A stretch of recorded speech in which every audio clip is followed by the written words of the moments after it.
Are you a giver or a taker? The fact is that we grow up in a world that teaches us how to take. And sometimes justifiably so, with the argument that if you don't take care of yourself, no one else will. So it's like a world of survival of the fittest. But is that accurate? And is that healthy? And is it even true? Short term, yes, it would seem I protect myself. But how about the concept of love, of nobility, of virtue? What happens to that when we become in a state and a mentality of taker? How important is giving in life? Please join me in this important talk. How to become a giver in a world of takers.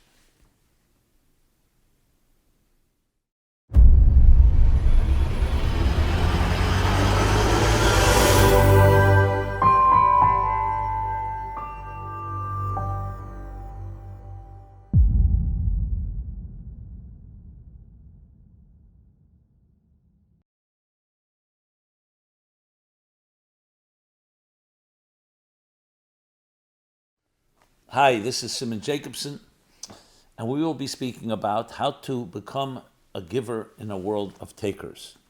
This program is dedicated by Ricardo Lehman, our dear friend, in honor of the birthday of his daughter Megan Lehman, Miriam Bat Yaakov Koppel.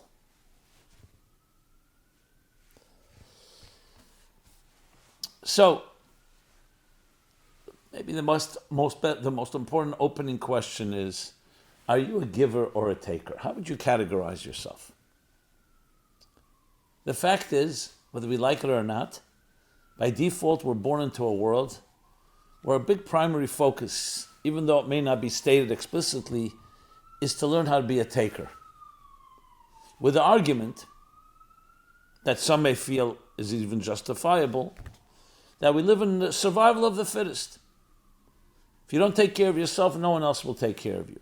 So you need to build the resources, the skills, the connections to make sure that I come first, that I'm taken care of. Obviously, in a civil world of coexistence, we're not talking about going to the extreme. The argument would go, which means total selfishness and narcissism. There has to be some element of give and take, even from a taking point perspective, because other people also want to take. So there has to be some negotiation. But still, the center of existence is me. Am I taking? They tell the joke about three friends who went rowing, Joe, Jack, and Peter. And Jack, middle of the rowing trip, bends over and slips into the water. And he starts yelling, I can't swim, save me. So they row closer to him, they stretch out their arm, the oar, and they say to Jack, give me your hand. And he refuses. Jack, give me your hand, I'll save you. He refuses. And Peter tells Joe, he says, Jack doesn't know how to give. He only knows how to take. So Peter yells, so Joe yells out to Jack, he says, take my hand. And Jack grabs the hand and they pull him back into the boat. Another way that captures this, just comes to mind, is these two guys go camping at night. And middle of the night, one of them wakes up, he hears a bear scurrying about, he tells his friend, he wakes him up and says, we have to get out of here, there's a bear. And while he's saying that, he's tying his shoelaces of his sneakers. And his friend says to him as he's rubbing his eyes, what do you think, you can outrun the bear? He says, no, all I have to do is outrun you. These are examples of a world of takers. And as I said, many of us can even justify it and explain it. And bottom line is, it's not about justification. It's about the fact that we live in a society where that is, without, again, saying it so explicitly, is the attitude, is the mindset, the mentality. You look in businesses, the idea of competition. You even look at how in certain industries, bosses use and play even friends against each other to compete for a client, to compete for profits, to compete to advance, for a promotion. It creates a climate of this taking climate. But there is a voice in all of us that knows there's another part of us that is a giver, that is virtuous, that has a selflessness to it. So, what is going on here? And how do we deal with that? Is it healthy to have a taking attitude? And it's understandable. People will argue. We're not talking about anarchy. We're not talking about total narcissism and selfishness. There's a give and take. But as evolutionary biologists will explain, using Richard Dawkins' title of his book, The Selfish Gene, that even when we give, it's also selfish. It's because in order to receive, in order to take, we need to give something. For our own good, for our own welfare, for our own good, it's healthier to be a person that also gives. But so then giving is also rendered into a form of self-preservation, of survival. And it's important to look at this, because often the things that are so destructive and damaging are not necessarily so blatant. They're the undercurrent of an attitude that we don't even think about. It becomes default. This is the way we're trained. This is the way we think. I remember as a child when we used to play musical chairs in our classroom, it always disturbed me. Musical chairs, as you may know, you put a certain amount of chairs, one less than the amount of children in the room. They start playing music. When the music stops, everyone has to grab a chair. There's always going to be one person missing a chair. And he's out of the game. And then they remove another chair. So another one is out until you have one remaining. I always found it cruel. I remember always the kid that was the slower one, feeling humiliated, feeling sad. I'm not saying anyone had any malicious intentions, but I remember even playing, and I once actually allowed someone else to grab the chair, even though I could have grabbed it before him.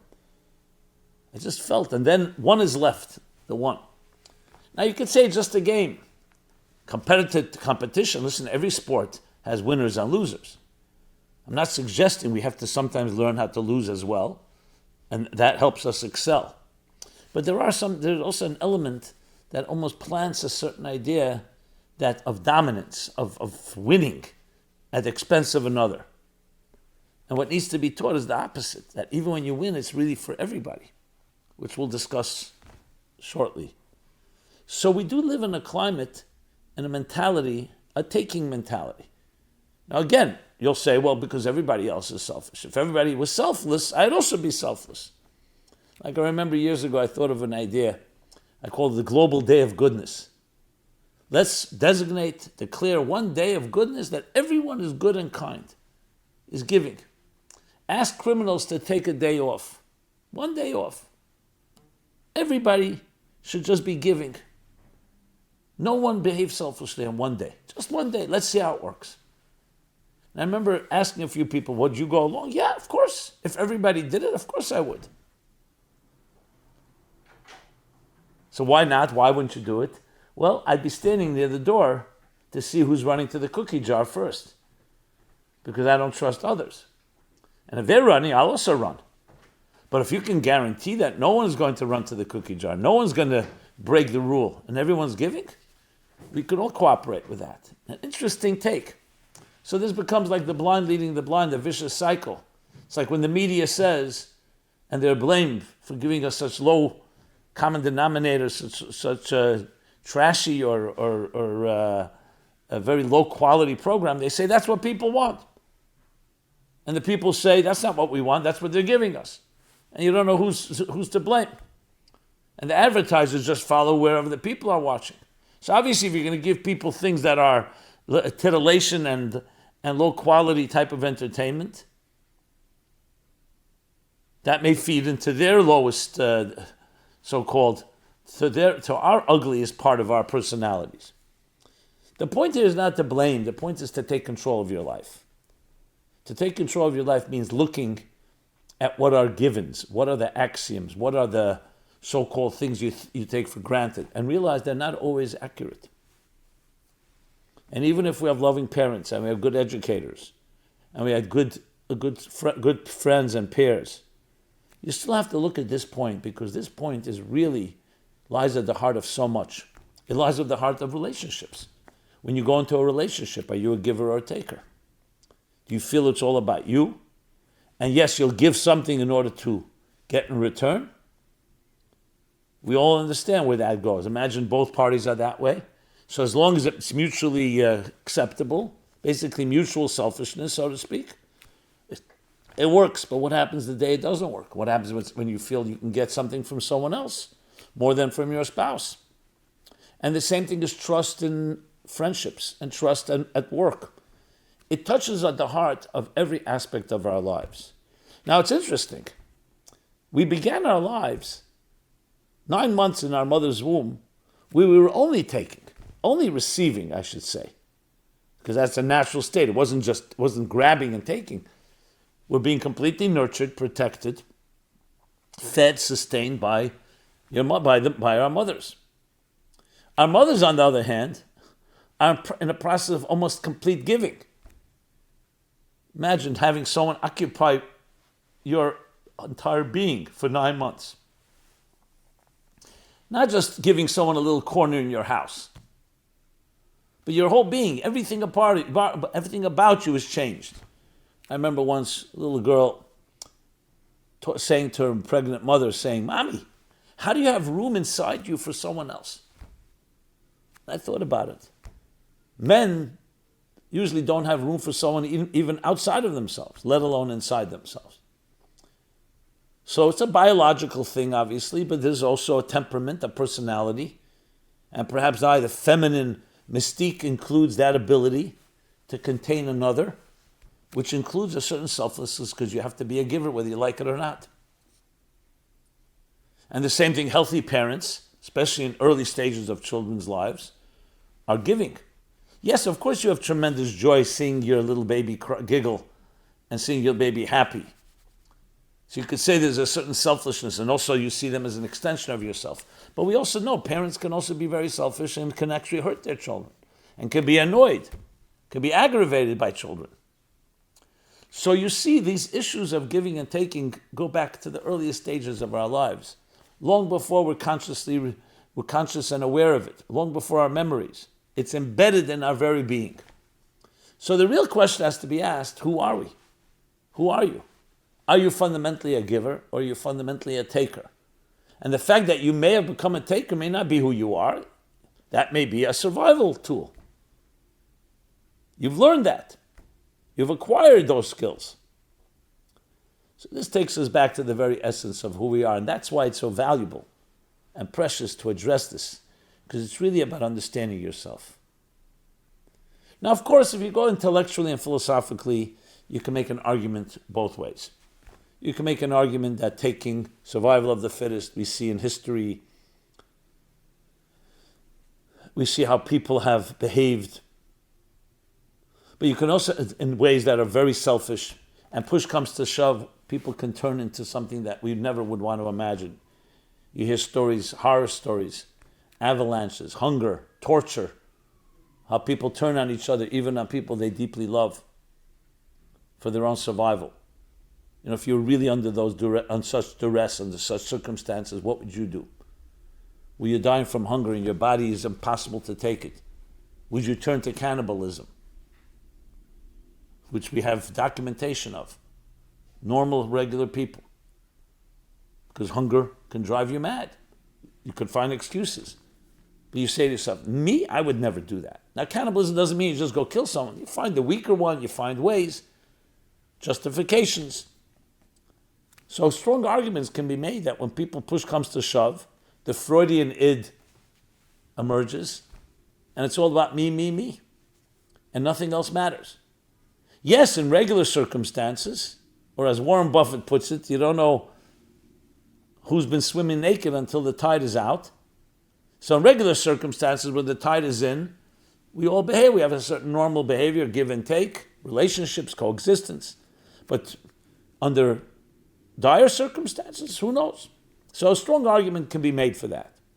But then you also see unbelievable acts of nobility, of kindness, of generosity, of virtue, of selflessness, where people literally allowed themselves to their lives to be taken before they would turn someone else in. And not always for a relative or a friend, for strangers as well. So are these people wired differently? Or maybe there are two voices within us, which is perfectly accurate. That's exactly as the Tanya, the classic work, magnum opus of Rav Shneur Zalman of the Adi, talks about the battle of the two souls, the two voices. One is the selfish, he calls the animal soul, survival, me, my needs, taking. And the other is called the divine soul, the transcendent one, which is far more reflective. And its very nature is giving, is selflessness. Not because it doesn't value itself, not because it's a doormat and doesn't have any self-esteem and therefore allows itself to be annihilated and stepped upon and used by others. No, out of strength. Because transcendence is getting beyond yourself and beyond what you need and what you take. Giving becomes an act of transcendence, of an experience greater than yourself. Love is not about what I need, love is about what I receive. What do you receive? You receive an experience beyond yourself and beyond your needs. What we would call transcendence, true transcendence. Not transcendence as another selfish need, but truly experiencing something beyond yourself. What I often refer to as the bittul. It's a Hebrew word used in Jewish mysticism. B-I-T-T-U-L. It's a combination of humility, modesty, but above all, suspending yourself to experience something greater than yourself.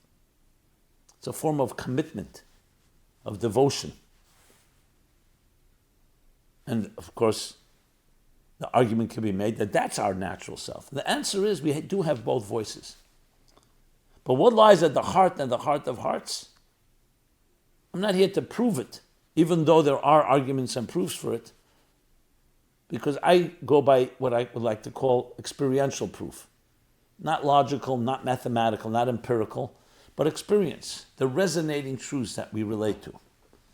When you see a mother cradling her child in a state of giving, there's something that resonates about that. If you saw your mother using her child and even hurting the child for her own interest, there's something great, more than grating, something wrong. Is that a proof? You could say we're wired to like pleasant experiences. Yes, and therefore it's harsh to see cruelty. But that tells you something about who we are. The fact that some human beings have learned to justify cruelty and sadism and sociopaths or psychopaths who don't feel empathy for anyone else, we don't see that as a norm. We see that as an aberration, as something abnormal.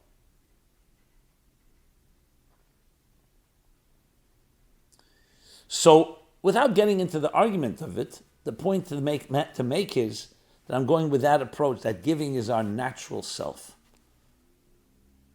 And that goes back to what love is.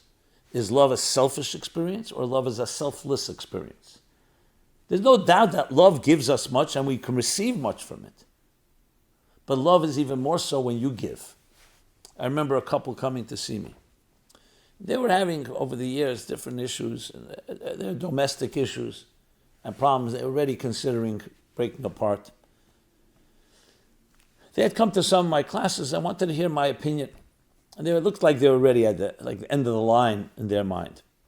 So I asked them, who did they go to? What happened till now, just to get some history. So they shared with me, they went to different therapists, and marital therapists, and this type and that type, individually, together. Nothing really worked.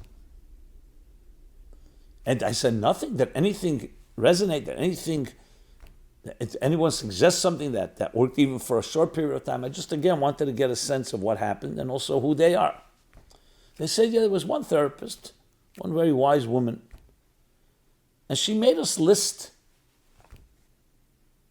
each of us independently, to list the needs we have and the needs we expect to receive from our spouse in marriage. We made that list, and then she asked us to number the list by priority. What's the most important thing? And what's the least important or most optional? And we did that as well, which was a very interesting exercise, just to see their priorities.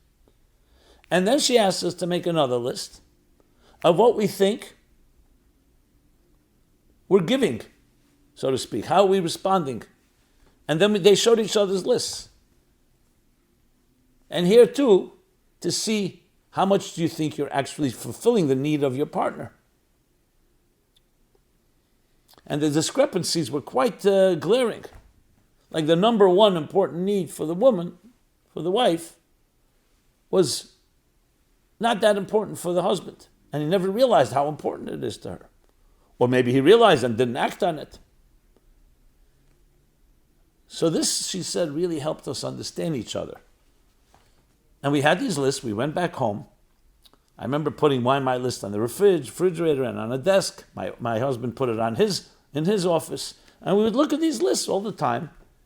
And it made us aware. Oh, this is really important to her. Or this is very important to him. And we tried to prioritize and tried to shift things. So I said, so what happened? It worked for a while, but then it became such a ordeal. I had to run to my list. Oh, I forgot this. That's an important thing. And this is not that important. It became such a mess. And then there are things he wasn't doing for me, and then I tried tit for tat. So it fell apart. It didn't really work long term. So I smiled. I said, I'm going to ask you to make one more list. They say, no, please with the lists. We have enough with the lists. So I say, one more list. What do you bring to the relationship? What do you give? Not based on your needs, on the other person's need. What do you give?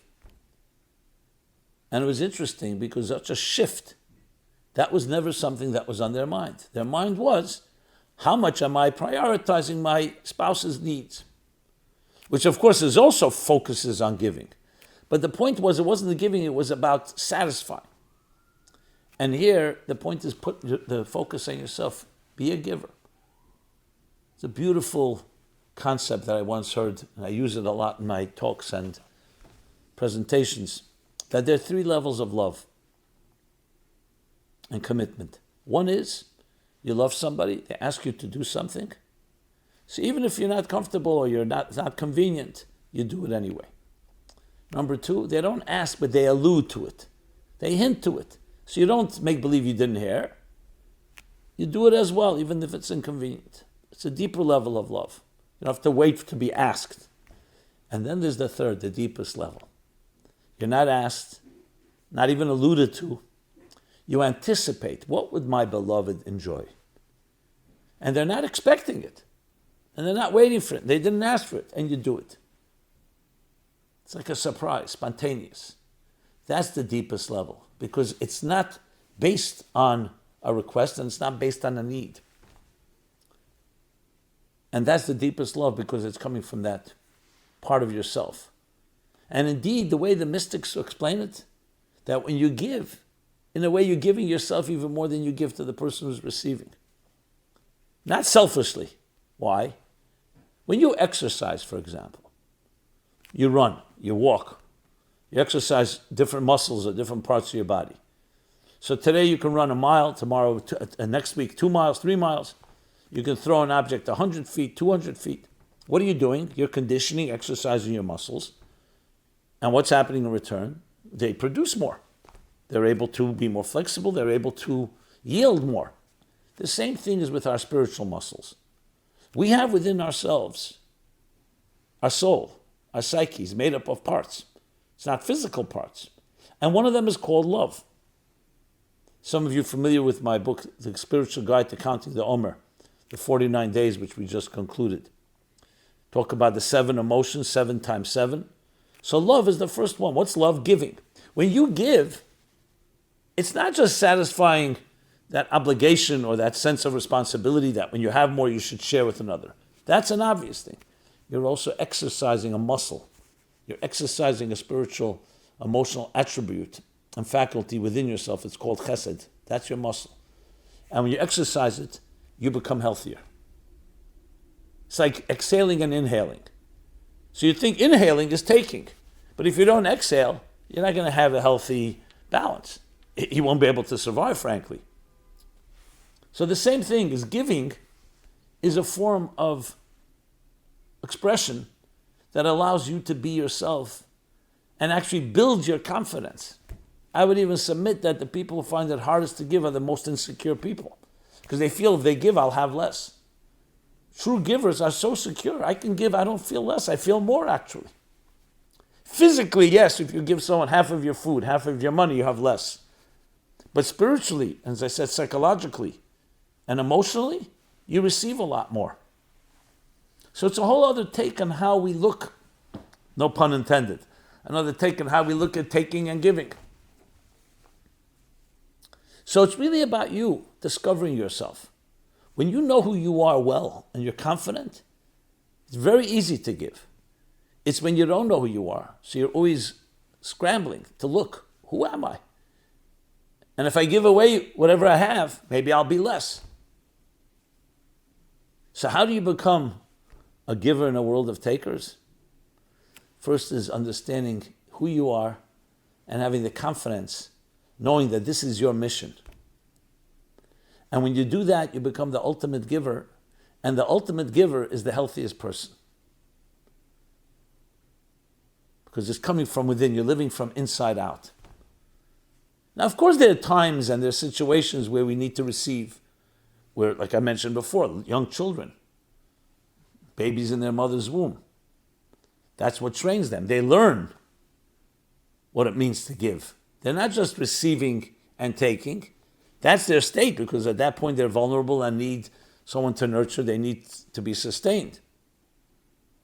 But they also are learning process. When a child emerges from the mother's womb for 9 months, it experienced giving. It took, but experienced its mother's giving. So when we nurture our children and when we nurture others, we're actually teaching them how to give. It's all part of that process. The taking part, or the receiving part, I should say, is an outgrowth of that. It's not like balancing two voices. It's true, we have the two voices, the animal soul and the divine soul.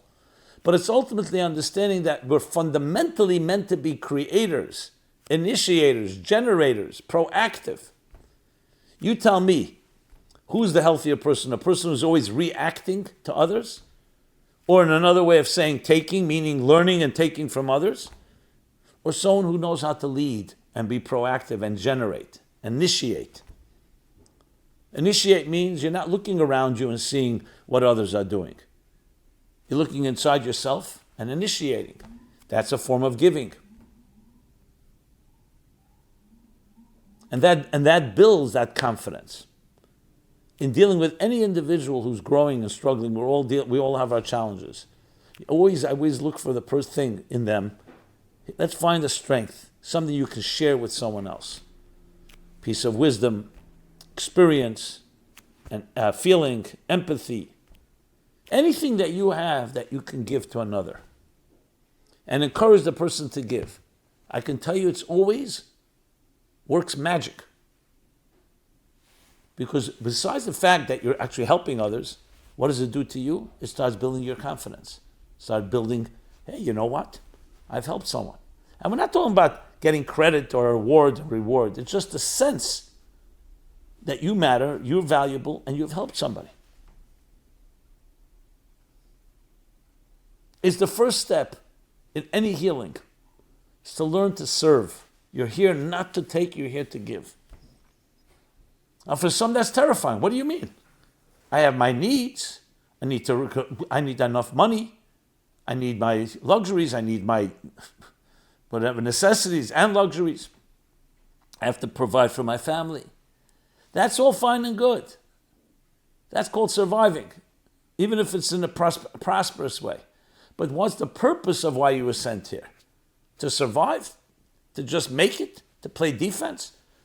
You're here to be proactive. You're here to give. You have a light to give. Are you giving that light to others? And when you're busy taking, you can't be busy giving. When a person is speaking, they can't be listening. So we're in a mode of protective mode, or even we don't call it protective. I'm taking care of myself.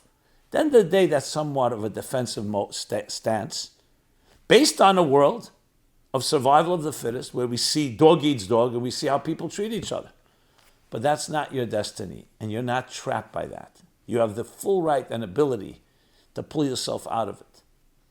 One of the cliches, or maybe obvious questions I ask people, it's a cliche, but I happen to like this cliche. Are you part of the problem or you're part of the solution? If you put yourself in the taking because everybody's doing it, so I don't want to be different, you're part of the problem. You want to be part of the solution, you have to pull yourself out of that state of mind, out of that mentality, and start giving. And you have what to give. Don't ever think you don't. Fascinating statement in by the sages in the Talmud, in the ethics of the fathers. Who is the wise person? Who learns from everyone. Who is the wise person? Who learns from every person. Which tells us that everybody has something to learn, everyone has something to teach. Even a pauper is obligated to give charity, relative to his state. Because giving is the essential state of who we are, and that turns us into creators. Yes, the Creator himself, God himself, wants us to be godlike. And godlike means you're not on the receiving end, which is why we actually feel some shame, and we feel humiliated even, when our lives are based on someone else giving us a gift. Even though you may say, getting a gift, you can live comfortably. Talmud nevertheless says that a person desires one measure that they earn on their own, more than 9 measures given to you as a gift. But 9 million can buy a lot more than $1 million. But you'll also squander it easily. You didn't earn it. It's not yours. It actually undermines your self-confidence. Recently, someone told me they have a father-in-law who's very wealthy, and after they got married, he wanted to send them gifts. I said, take the money, but put it into an account. Save it for later, to marry off your children, for whatever it is. Don't live on that. Don't become dependent on it. Dependent on your efforts, on your work. Even though there's a temptation, we all would like to have that type of gift. But at the end of the day, it's a gilded cage. You want to become yourself, you need to initiate. You need to generate. You need to give. And that's the power of giving. So it's really about identifying who you are. And instead of looking at yourself as another number, another statistic, oh, everybody's taking, so I'm also a taker. No. Be a leader. Dare to be a leader. Dare to be an initiator. Dare to be a giver. That's how we become givers in a world of takers. And interestingly, by osmosis, you affect others as well. That's how it works. Giving breeds giving. Taking breeds taking. So you'll teach others as well. Now, this by no means compromising what you need. It doesn't mean compromising the basics. Obviously, you work for someone, you deserve to be paid. There's always a give and take in life. The question is what we identify ourselves, not whether there is a negotiation, whether there isn't a give and take. Of course there is. But it's not your identity. Your identity is a giver. Your identity, you're a bearer, an agent, an ambassador of light, of infinite light. You have that power to change your environment. But to do that, you have to get out of being trapped in that environment. As the scientists tell us, whether it was Einstein, who said that you cannot solve a problem from the same system where the problem was created.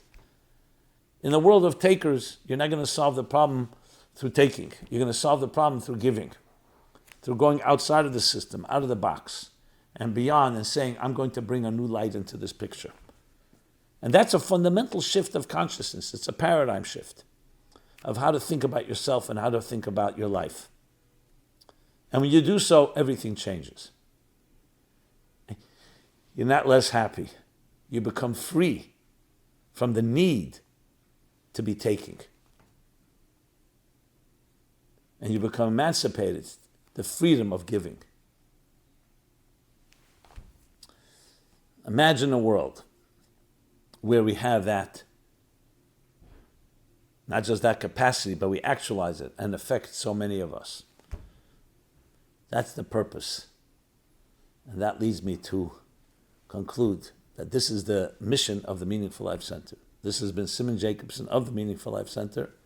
MeaningfulLife.com is our website where you can find a wide array and menu of many different topics.